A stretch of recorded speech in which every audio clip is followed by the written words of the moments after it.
Group C group ডির যে আমাদের রিক্রুটমেন্ট প্রসেস আছে আমরা চেষ্টা করছি কি বিফোর পূজাস ও আমরা ওদের যাতে রেজাল্ট বার করতে পারি। Welcome back to our channel education express live with education চ্যানেলে আপনাদের সকলকে স্বাগত।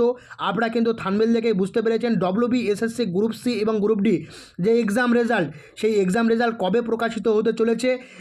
কালই কিন্তু আমরা খবর পেলাম গত রাত্রে যে কবে প্রকাশিত হতে চলেছে ডব্লিউবি এসএসসি গ্রুপ সিডির এক্সাম রেজাল্ট। ওবিসি 7% ধরেই কিন্তু এই নিয়োগ হতে পারে। এর আগেও কিন্তু আমি বলেছি, বিভিন্ন নোটিশ দেখিয়ে বলেছি 7%-এ নিয়োগ হবে। ইউআরের কাট অফ কিন্তু অনেকটা কমতে চলেছে। এখানে কিন্তু রোস্টার অনুযায়ী, নতুন রোস্টার অনুযায়ী হবে। সেখানে কিন্তু ইউআর 55, 22, 10, 6 এবং হচ্ছে কত 7, এই ধরে কিন্তু টোটাল কিন্তু নিয়োগটা হচ্ছে। এটা কিন্তু মাথায় রাখবেন। এবং গতকালের যে ভিডিওর ক্লিপ সেটা কিন্তু আপনারা প্রথমেই দেখেছেন, যে সেখানে কিন্তু চেয়ারম্যান সাহেব বলেছেন যে রেজাল্ট কবে প্রকাশিত হবে। দেখুন, রেজাল্ট প্রকাশ হওয়ার চান্স কিন্তু পুজোর আগে বলেছেন, কিন্তু পুজোর আগে বলতে এই আগস্ট মাসের লাস্ট উইকে, আগস্ট মাসের কিন্তু অর্থাৎ ফোর্থ উইকে কিন্তু প্রকাশ হওয়ার চান্সেসটা সবথেকে বেশি। কেননা সেপ্টেম্বর মাসে কিন্তু আপনাদের ভেরিফিকেশান বা ইন্টারভিউ কিন্তু স্টার্ট করতে পারে। কিন্তু আমার মনে হয় যে কোনোভাবেই এই ভেরিফিকেশান হতে পারে, কিন্তু কোনো রকমভাবে স্টার্ট হবে না। তার কারণ হচ্ছে এখানে কিন্তু 9-10 আপনারা ইতিমধ্যে জানেন 9-10 বা 11-12 কিন্তু স্থগিতাদেশ করে দিয়েছে। স্থগিত চলছে যতক্ষণ না সুপ্রিম কোর্টের কোনো অর্ডার আসছে। সেই অর্ডার কিন্তু না আসা পর্যন্ত কোনোভাবেই কিন্তু তারা নিয়োগ প্রক্রিয়া চালু করবে না। এবং তারা কিন্তু চাইছে না যে কোনোভাবেই 17%-এ নিয়োগ হোক, কেননা 17%-এ নিয়োগ করতে গেলে পরবর্তীতে আরও আইনি জটিলতা তৈরি হতে পারে এবং সেক্ষেত্রে কিন্তু আবার টানাপোড়েন হতে পারে স্টুডেন্টের। তো এই বিষয়টা মাথায় রেখে কিন্তু তারা যে নতুন গ্যাজেট ডব্লিউবিসি অর্থাৎ ওয়েস্ট বেঙ্গল ব্যাকওয়ার্ড ক্লাস ডিপার্টমেন্টের পক্ষ থেকে যে নোটিশ জারি করা হয়েছে, সেই নোটিশের মান মর্যাদা রাখতে তারা কিন্তু এই 7%-এর নিয়োগ করবে বলে রাজ্য সরকার কিন্তু জানিয়েছে। তো এই 7%-এর নিয়োগ করবে, সেটা সুপ্রিম কোর্টের একটা বড় অর্ডার কিন্তু বাকি আছে। সুপ্রিম কোর্ট যে অর্ডারটা দেবে সেই অর্ডার মোতাবেক কিন্তু তারা এই নিয়োগটা করবে বলে জানিয়েছেন গতকাল দুষ্মন্ত নারিওয়ালা সাহেব, অর্থাৎ দুষ্মন্ত নারিওয়ালা এসএসসির চেয়ারম্যান। তার কথাগুলো কিন্তু আপনারা প্রথমে শুনেছেন এবং লাস্টেও কিন্তু আপনাদের এই কথা নিয়ে আরও আলোচনা করব বা আরও বলবো। তো রেজাল্ট কিন্তু প্রকাশিত হতে চলেছে এই আগস্ট মাসের শেষ উইক বা সেপ্টেম্বরের প্রথম সপ্তাহের দিকে। গ্রুপ সিডির এবারে কেমন যাবে কাট অফ, দেখুন আমি তো গ্রুপ সি প্রার্থীদের ক্ষেত্রে বলেছি যে ইউআরের প্রার্থীদের কাট অফ কমতে চলেছে। গ্রুপ সি প্রার্থীদের শুধু টাইপিং টেস্টে দেখার জন্য ইউআর প্রার্থীদের কিন্তু আমি বলেছি 51 থেকে 52+, 51 থেকে 52+ যদি পেয়ে থাকেন অবশ্যই টাইপিং টেস্ট প্র্যাকটিস করুন। এছাড়া কিন্তু গ্রুপ সি প্রার্থীদের ক্ষেত্রে এসসিদের ক্ষেত্রে 50+, এছাড়া কিন্তু এসটিদের ক্ষেত্রে কত বললাম 45+, এছাড়া কিন্তু ওবিসিদের ক্ষেত্রে 51+, এছাড়া কিন্তু এসটিদের ক্ষেত্রে পিএইচের ক্ষেত্রে 45+, ইডব্লিউএসের ক্ষেত্রে কত বললাম, ইডব্লিউএসের ক্ষেত্রে 40+। তো এই বিষয়টা আপনারা কিন্তু মাথায় রাখবেন। এই বিষয়টা মাথায় রেখে কিন্তু আপনারা কিন্তু এগোবেন। এবং ফাইনাল মেরিট লিস্টে আপনার কত হবে, ফাইনাল মেরিট লিস্টে আপনি কত পেলে ফাইনাল মেরিট লিস্টে চান্স পাবেন, সে সম্পর্কে কিন্তু আজকে জানাবো। আজকে পুরুষ ও মহিলা উভয় প্রার্থীর কিন্তু এক্সপেক্টেড কাট অফ জানাবো। উভয় প্রার্থী কত নাম্বার পেলে আপনারা ফাইনাল মেরিট লিস্টে চান্স পেতে পারেন, এটা কিন্তু সম্পূর্ণ নিজস্ব মতামতের উপর তৈরি। এটা কোনো রকমভাবে বাস্তবের সঙ্গে কোনো রকম মিল নেই। তো আপনারা কিন্তু এটা ধারণা তৈরি করার জন্য কিন্তু নিজেরা প্র্যাকটিস বা অন্য যে প্র্যাকটিসগুলো করছেন, ইন্টারভিউ প্র্যাকটিস বা এখানে যে আপনারা যে এই টাইপিং টেস্ট প্র্যাকটিস করছেন, এই জিনিসগুলো কিন্তু মাথায় রাখবেন। মাথায় রেখে কিন্তু কাজটা এগোবেন, তাহলে কিন্তু আপনাদের সুবিধা। ডব্লিউবি এসএসসি গ্রুপ সিটির যে এক্সাম রেজাল্ট, সেই এক্সাম রেজাল্ট প্রকাশ হওয়ার সঙ্গে সঙ্গেই কিন্তু আপনাদের ডকুমেন্টস ভেরিফিকেশান শুরু হয়ে যাবে। এই ডকুমেন্টস ভেরিফিকেশানের পরেই কিন্তু আপনাদের সব কিছু হবে। তো এখানে মেল ফিমেলের যে কাট অফ, সেই কাট অফ কত যেতে পারে ডব্লিউবি গ্রুপ সির ক্ষেত্রে, ইউআর প্রার্থীদের ক্ষেত্রে দেখুন, ইউআর প্রার্থীদের ক্ষেত্রে পুরুষ প্রার্থীদের ক্ষেত্রে 83+, মহিলাদের ক্ষেত্রে 82+।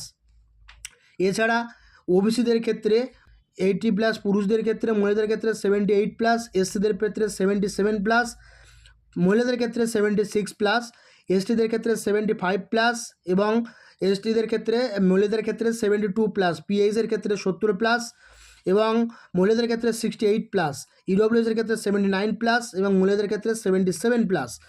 ডব্লিউবিএসএসসি গ্রুপ ডির ক্ষেত্রে ইউআর প্রার্থী যারা আছেন তাদের ক্ষেত্রে পুরুষদের ক্ষেত্রে 42+, মহিলাদের ক্ষেত্রে 41+, ওবিসির প্রার্থীদের ক্ষেত্রে কিন্তু 40+, এবং মহিলাদের ক্ষেত্রে কিন্তু 39+, এসসিদের ক্ষেত্রে 39+, এবং মহিলাদের ক্ষেত্রে 38+, এসটিদের ক্ষেত্রে 38+, এবং 37+, মহিলাদের ক্ষেত্রে পিএইচের ক্ষেত্রে 37+, 36+ মহিলাদের ক্ষেত্রে, ইডব্লিউএসের ক্ষেত্রে 40+, 39+ মহিলাদের ক্ষেত্রে। তো এই সমস্ত যে নাম্বারগুলো যদি আপনারা পেয়ে থাকেন, তাহলে অবশ্যই কিন্তু আপনারা কিন্তু ফাইনাল মেরিট লিস্টে জায়গা পাওয়ার জন্য একটা বড় কিন্তু চান্সেস রয়েছে বা সম্ভাবনা রয়েছে। কারণ এই ভিডিওটা বা এই কাট অফটা কিন্তু সম্পূর্ণ নিজস্ব মতামতের উপর তৈরি, এটার সঙ্গে বাস্তবের কোনো রকম কিন্তু কোনো মিল নেই আপনাদের ধারণা করার জন্য। এবং আপনারা ফাইনাল মেরিট লিস্টে পেতে হলে আপনাকে কেমনভাবে পড়াশুনো করতে হবে, কেমনভাবে টাইপিং টেস্ট, কেমনভাবে ইন্টারভিউ প্রস্তুতি নিতে হবে, সেটা কিন্তু আপনি যে নাম্বারটা পেয়েছেন সেই নাম্বারটা কিন্তু অবশ্যই কমেন্ট বক্সে কমেন্ট করুন। করলে কিন্তু আপনি বুঝতে পারবেন বা আমি বুঝতে পারবো যে আপনি কোন জায়গাটায় আছেন দাঁড়িয়ে, এবং আপনার কতটা পরিমাণ পড়াশুনো করলে আপনি এইখানে সিলেকশানটা পেতে পারেন। তো আশা করি এই বিষয়টা কিন্তু আপনারা বুঝতে পারছেন। এবং এই বিষয়টা নিয়ে আরও একটু বলার আছে যে এই যে ডব্লিউবিএসএসসি গ্রুপ সিডির রেজাল্ট যে পুজোর আগে প্রকাশ করবে, এরকম বলার পরেও কিন্তু যদি আগস্ট মাসে প্রকাশ না হয়, তাহলে কিন্তু আমরা যে মেল ক্যাম্পেইন বা আন্দোলনের যে ব্যাপারটা আমরা বলেছিলাম শান্তিপূর্ণ আন্দোলন, সেই শান্তিপূর্ণ আন্দোলনটা কিন্তু আমরা শুরু করব। শান্তিপূর্ণ আন্দোলনের ডাক দেবো আমরা 20 তারিখের পরে, অর্থাৎ 21-22 তারিখের মধ্যে যদি রেজাল্ট আসে তাহলে ভালো, না হলে কিন্তু আমরা শান্তিপূর্ণ আন্দোলনের ডাক দিতে চলেছি। তো আপনারা প্রত্যেকে রেডি থাকুন যারা গ্রুপ সিডি প্রার্থী আছেন। আপনারা ইতিমধ্যে দেখেছেন এসএলএসটি থেকে শুরু করে বিভিন্ন জায়গায় কিন্তু স্থগিতাদেশ চলে এসেছে, সুপ্রিম কোর্টের রায়ের উপর নির্ভর করছে যে সেটা 7% না 17%। আপনাদের কি মতামত সেটা কিন্তু আপনারা অবশ্যই কিন্তু আমার কমেন্ট বক্সে জানান যে আপনাদের মতামত কী আছে, 7% না 17%-এ হবে, সেই মতামতটা কিন্তু দিয়ে যাবেন প্রত্যেকে। এবং আরেকটা জিনিস বলবো যে ডব্লিউবিএসএসসির যে ফাইনাল কাট অফ, সেই ফাইনাল কাট অফের সঙ্গে যে এক্সপেক্টেড কাট অফ, সেই এটার সঙ্গে কোনো মিল তো নেই বললাম, কিন্তু ইউআরের যে কাট অফ, সেই ইউআরের কাট অফ কিছু হলেও কমতে চলেছে, 1 বা 2 হলেও কিন্তু কমতে চলেছে। যদি আপনাদের কাট অফ যদি 35-36 হয়ে থাকে বা 37 হয়ে থাকে, সেই কাট অফ কিন্তু সেক্ষেত্রে কিন্তু 1 কমলেও 36-এ আসবে। তার কারণ হচ্ছে এই যে নতুন রোস্টার, 45 থেকে 55টা সিট, মানে 10টা সিট বাড়া মানে একটা ক্যাটাগরির পেছনে 10টা সিট বাড়া মানে কিন্তু অনেক নাম্বার কমা, এবং অনেক নাম্বার কমা বেশি প্রার্থীকে ডাকবে। আমি যতটুকু শুনতে পাচ্ছি 1:3 প্রার্থীকে ডাকবে। তো 1:3 প্রার্থীকে হাড্ডাহাড্ডি লড়াই কিন্তু হতে চলেছে। প্রত্যেকে নিজের সেরাটা দেওয়ার চেষ্টা করুন, তাহলে কিন্তু এখানে নিজেরা নিজের মতো করে একটা নিজের জায়গা তৈরি হওয়ার জায়গা রয়েছে।